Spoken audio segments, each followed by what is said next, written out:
So I've done it. These are probably the worst painting models I've done in a long time.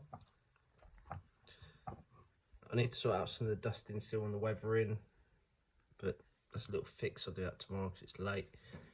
And yeah, they're all made out of my spare Athenian sort of shield transfers I left over, and a couple of frames I had spare. These are my Royal Seleucid Swordsmen. They'll do. And what that means is, and you can join me now, that we've got them all based. And there's the rest of them. Ah, well, you can't join me because I need to move it all around. There's not enough room. Right, well,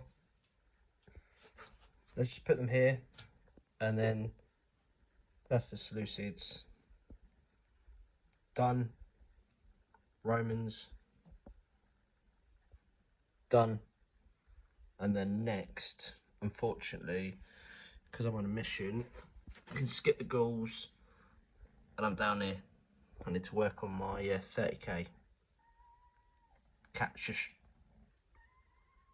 See you. Say goodbye. Well done.